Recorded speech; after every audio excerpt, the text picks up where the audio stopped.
Before we get into the episode, I am thrilled to announce that the EntreMD Business School is open for enrollment. The EntreMD Business School is the only school of its kind for physicians who want to build 6, 7, and multiple 7-figure businesses. Over the last 2 years, we have had hundreds of doctors go through the school with unbelievable results. Some of them run brands, some of them run private practices, some of them are coaches, some have other kinds of service-based businesses or product-based businesses. And we've had people come in and cross the 6-figure milestone, cross the 7-figure milestone, cross the multiple 7-figure milestone. You will be in a place where you'll get the coaching, the community, the accountability that you need to thrive as an entrepreneur, especially in the times that we're in. So maybe you've been following me for a while. Maybe you've been getting so much out of the EntreMD podcast and you've been wondering, how can I work with Dr. Una and the community more? Well, this is your chance. Come join us in the EntreMD Business School. It is application only. So go to entremd.com/business to turn in your application. I cannot tell you how many doctors have made statements like this. I recovered my investment in the first week. I recovered my investment in my bank account in the first 90 days. This is the best investment I've made in myself ever. I want you to have that kind of story, not just a story of building a great business that serves a lot and earns a lot, but having a business that gives you the freedom to live life on your terms. So don't wait any longer. entremd.com/business. And now for the episode. Hi, docs. Welcome to the EntreMD Podcast, where it is all about helping amazing physicians just like you embrace entrepreneurship so you can have the freedom to live life and practice medicine on your terms. I'm your host, Dr. Una. Well, welcome everybody back to another episode of the EntreMD Podcast. This is where you come to get inspired and empowered to thrive as a physician entrepreneur. Today, I am super honored to have Dr. Rogu here. He is a very inspiring doc who's been in practice for a while, and he is the epitome of a physician entrepreneur. He has built a practice that, even though it's been around for a while, is very innovative, keeping up with the times, constantly pivoting. So I'm happy I have him on here to share what he's done over the years with you. So welcome to the show, Dr. Rogu. Thank you for having me. My pleasure. All right. So I know you, and but I want you to take a moment and introduce yourself to the audience. Okay. My name is George Rogu. I'm a pediatrician in Comac, Long Island, New York.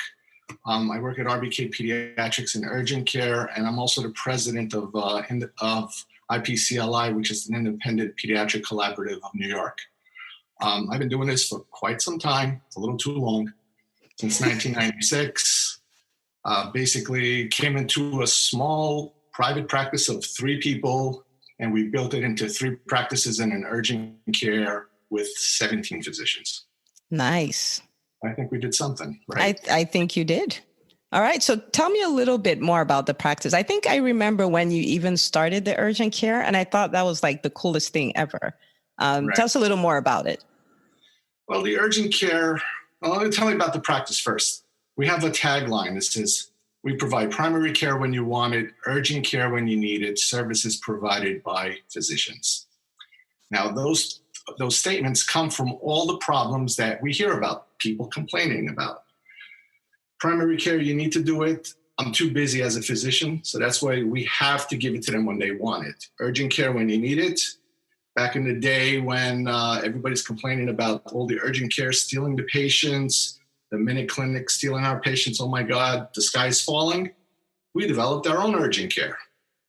Services provided by physicians. Well, that's because everybody's complaining that nurse practitioners are taking our jobs. So I have to support physicians and hire physicians.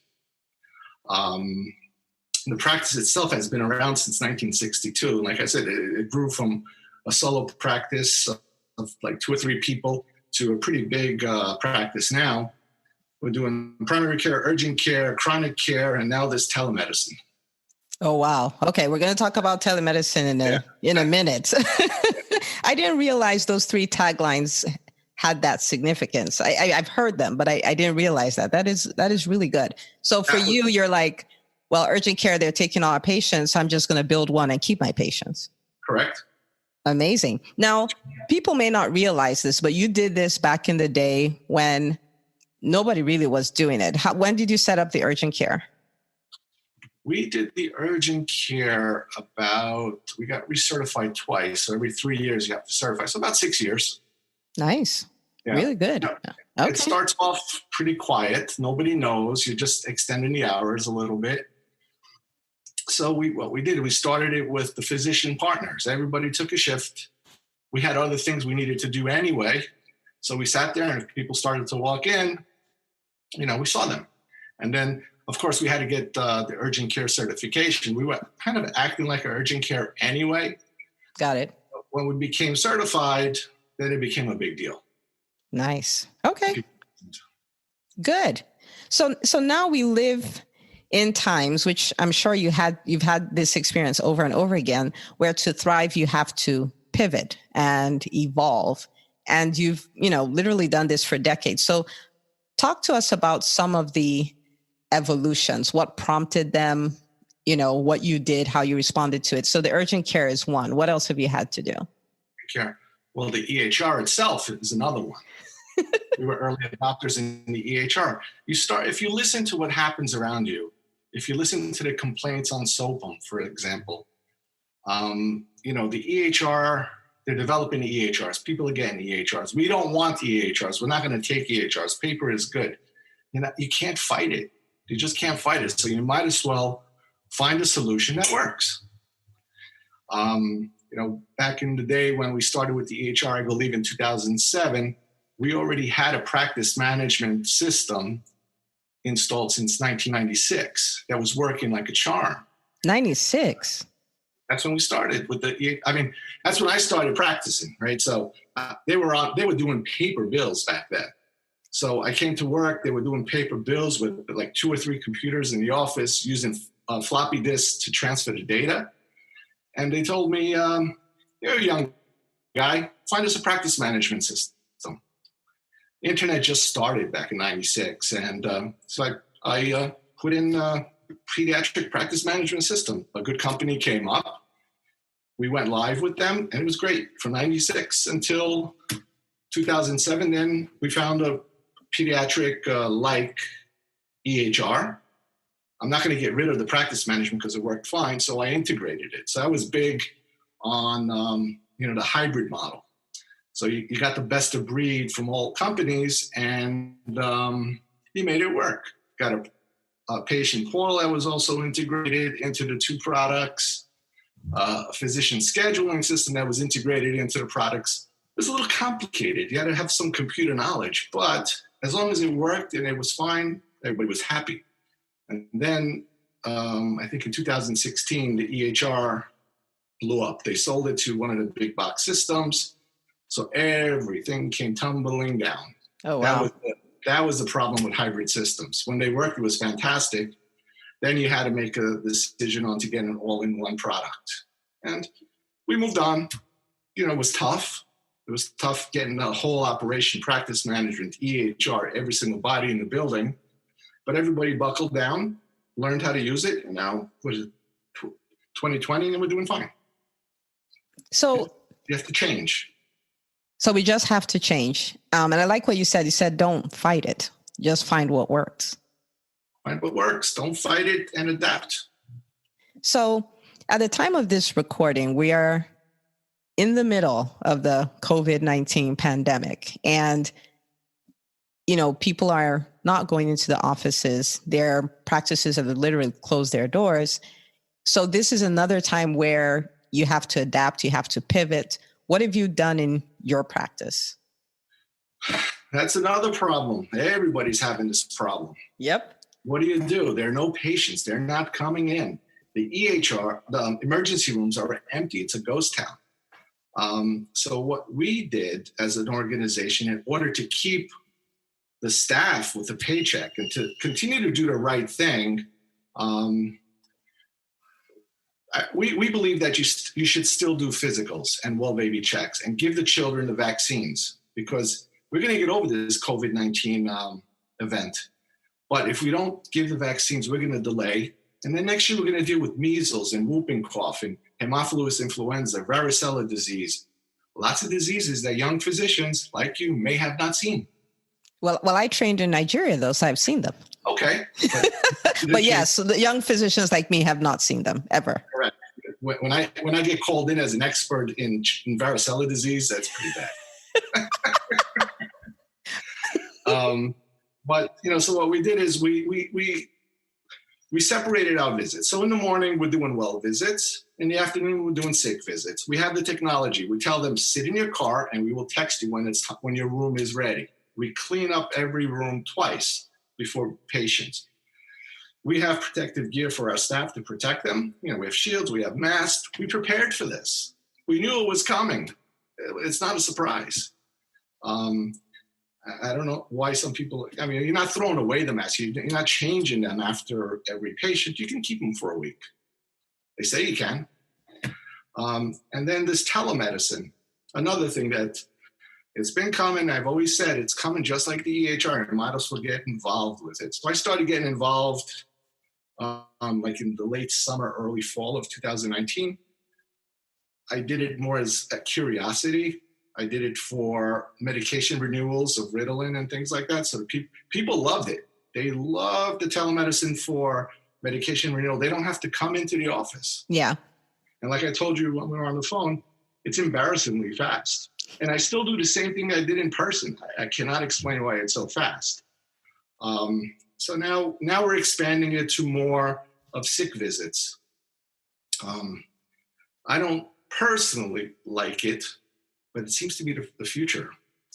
At least we have the luxury of, we can do the telemedicine visit, and if they're sick, come on down to the office, let's check you out. Yeah.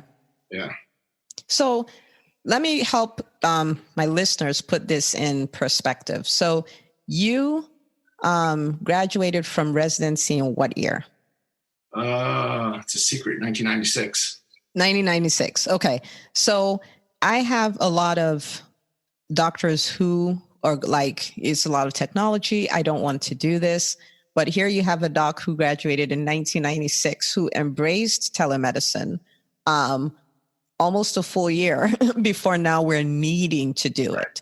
So what would you tell the doctor who's apprehensive about starting off telemedicine, who's resistant to it? I would tell them you have to get involved, because if you don't get involved, the person down the street will, the system down, the hospital system will, the urgent cares are doing it now. The new things are with urgent cares. They're doing a telemedicine visit with the patient and they're telling them, come on down. Again, everybody's poaching your patients. The telemedicine has to be within the medical home. That's very, very important. So they should stop fighting, embrace it, and be aware if you're not doing it, somebody else is going to do it and take your patients. Did you hear the recurring theme? Yeah. The same recurring theme every time. Are the business people smarter than the physicians? Really? Come on. They're not. They're not at all.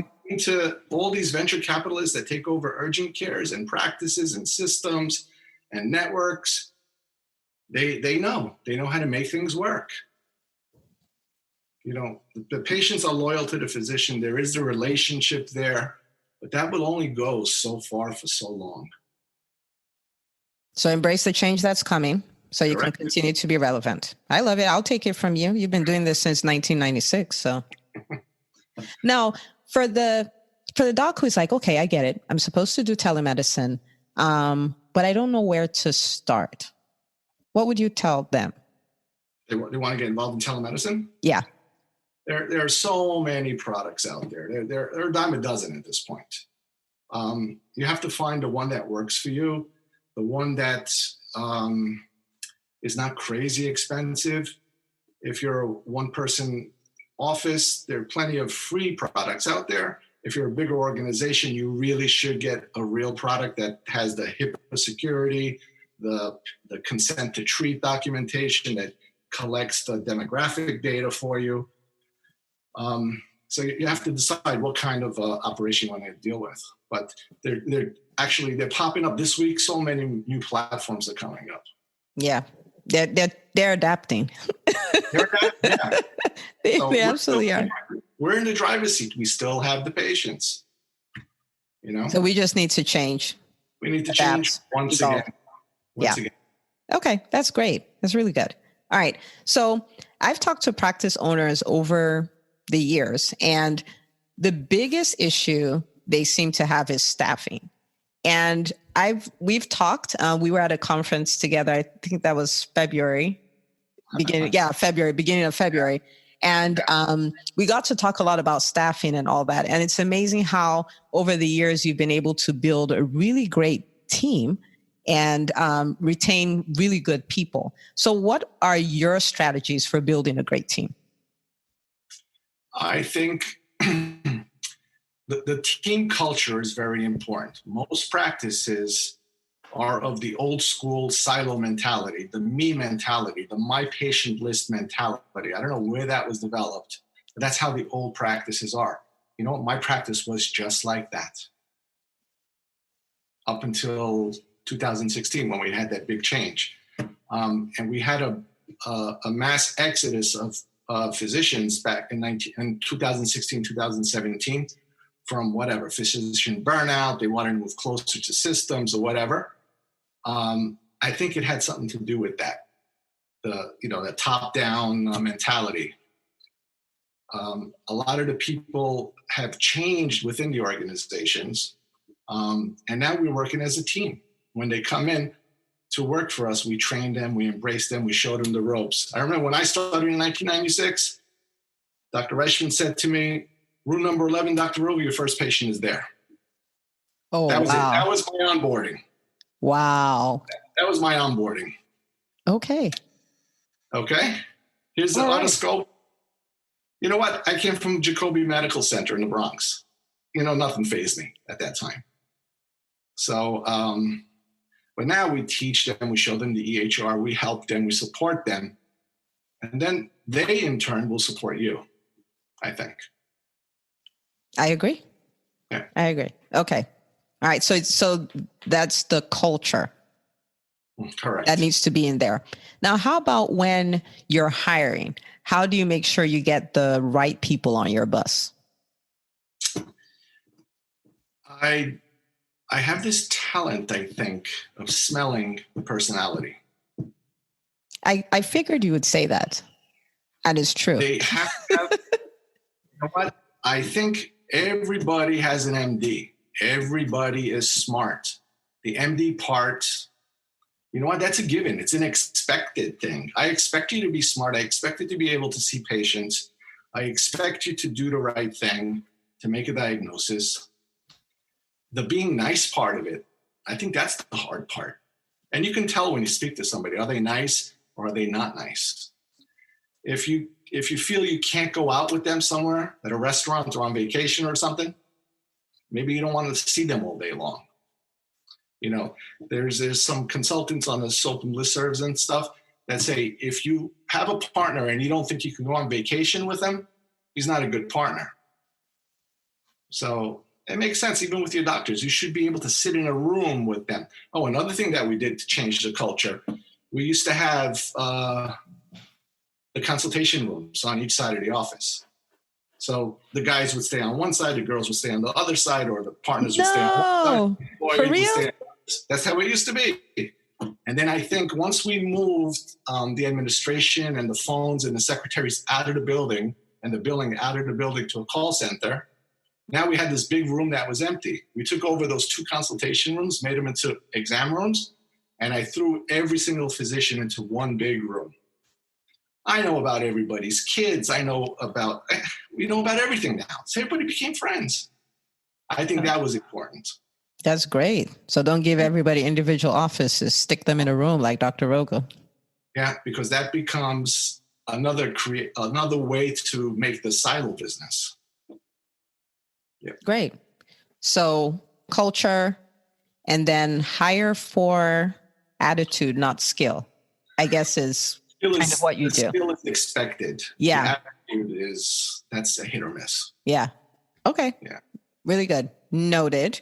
All right. And so what advice would you give, say a new resident or someone who's looking to join a practice, transitioning from one practice to another, what should they be looking for in a practice? Well, you have to look at the people that are interviewing you. If they seem to be nice, they seem to be, the culture, if they fit with your personality, you probably want to work there. If they're like mean or I don't want to say disrespectful, but if they look down to you, it's probably that old culture mentality. Now that I think back, when I interviewed in 1996 for this job, that's the kind of a place you don't want to work at. Not now, it's changed, but that's the kind of mentality that it was.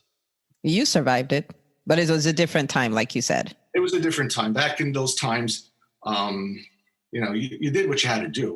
We were part of the generation that you got beat up all the time. So we were used to getting beat up. And then we realized getting beat up is not so nice. So we put an end to that. And that's what has to happen in medicine. What else can I tell any residents? Some of them, it saddens me when I hear nobody wants to go into a partnership track. They all want to be an employed physician. They want to come and they want to go.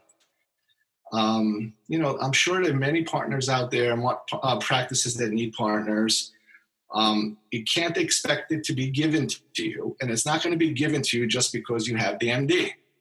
You have to earn it. And I think you have to be a little bit forward thinking. You have to have a vision. You have to get involved in activities within the practice that's outside of just seeing patients. You have to help the practice to grow a little bit in advance. That's the kind of a person that you need. I don't need another MD. I got plenty of them. There's plenty of MDs. You want forward-thinking MDs that will help to advance the practice. I love that. Yeah. Well, in EntreMD, we call that intrapreneurs. People who would come in, and even though they're employees, they act like entrepreneurs. They help the practice to move forward. They help the bottom line. They're coming to work with all of them. So they're like their whole self is at work. So they're thinking about, what do I do to make this practice better? What do I do to make our income better? How can I innovate? How can I take some stuff off my boss's plate? Those are entrepreneurs. Those are the best kind of employees to have. Correct. I remember when I was at the beginnings of my career in the practice, I wasn't a partner yet. They came to me and they said, you know what? All the partners are going on vacation, so you are in charge. I was like, wow. I was like honored. Today, they'd probably say, I'm not paid for this. Yeah. But you're an entrepreneur.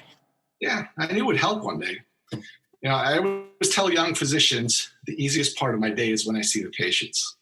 I had to deal with other stuff, finding face shields for the practice and masks for the practice, setting up a telemedicine thing. And in between, you see the patients too. It's hard. It's not impossible. Yeah. Okay. Well, so now you talked about hard and not impossible. What would you say to the person who's been thinking of starting a practice? Starting a practice, the happiest people are the ones that are in private practice. You don't hear of people complaining of physician burnout if they're in private practice. It's only the people that work in the hospitals because they get abused. They get told what to do, not by physicians, but by some MBA suits. And then they take it personally. This guy doesn't know anything about medicine, yet he's telling me what to do. It's rewarding. You can make it whatever you want it to be. You can see as much as you want or as little as you want.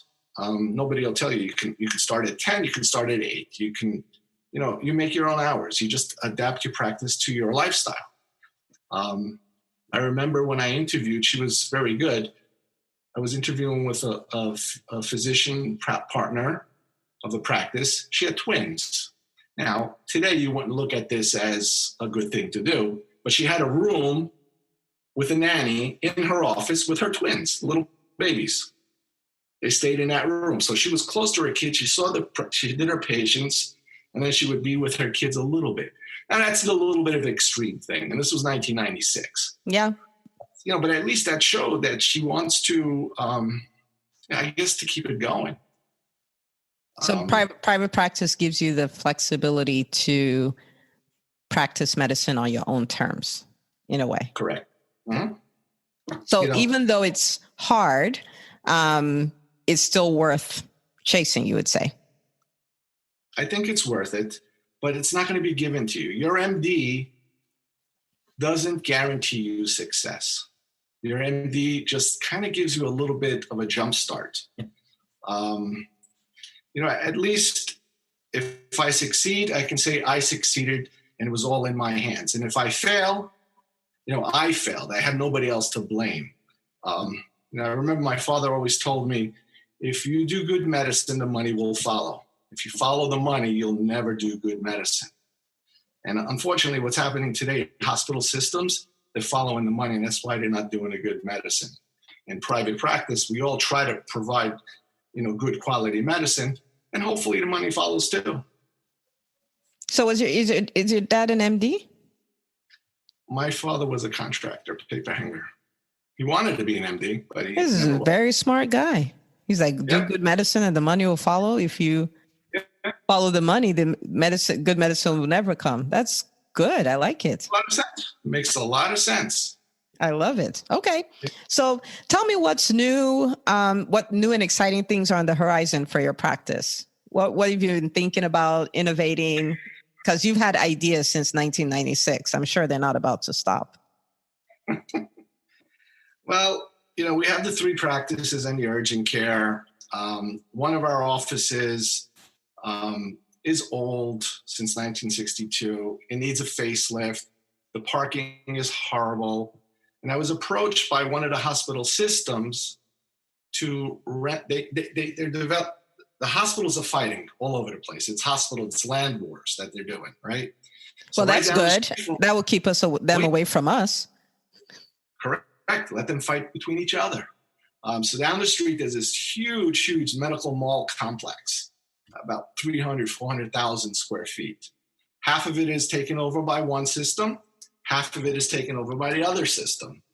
So the system that we're basically involved with, they want to develop a women's health center. Now, what do I have in my waiting room all day long? Women. So they're going to they're going to rent us space in their medical mall. And we're going to build out a beautiful 5,000 square foot office, whichever way we want. And then we're supposed to move down there. There's going to be plenty of parking and so forth and so on. And I told them, you know what? You guys should do one better than that. You guys have the pediatric specialty care center in your system. Why don't you rotate one of those specialists into a section next door to us? And then the answer was, well, that's not a good idea because you guys referred to us anyway. I said to them, well, you're correct. But consider it, you're not cannibalizing your referrals. We're subsidizing your referrals. You could use our referrals to you to pay your physicians to come, and then word on the street will get out that now you guys are there, and then you'll get more cases. So we're going to make like a pediatric universe over there, medical universe, all That's independent. Nice. We're not selling out to them. We're just renting space. They're giving us, obviously a good rent. But now with this coronavirus, I guess that's put on hold for a little bit too. Yeah, just a little bit. It's a little bit. That'll happen next year. Probably pushed it back by a couple of months. So we'll see.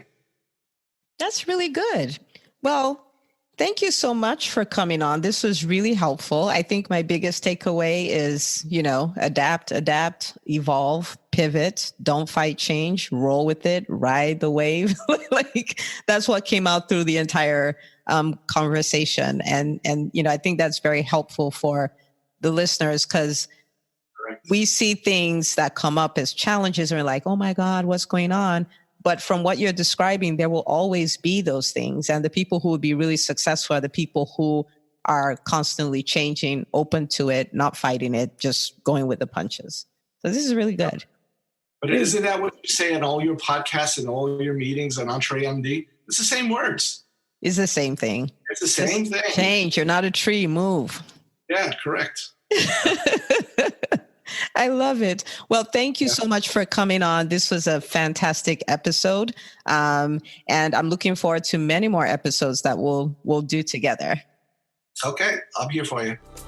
If you love this podcast, please take a moment to subscribe, share, and review it on iTunes. As you go about your week, remember, you're not just an MD, you're an EntreMD. Don't forget to tune in next week for another great episode. Until next time.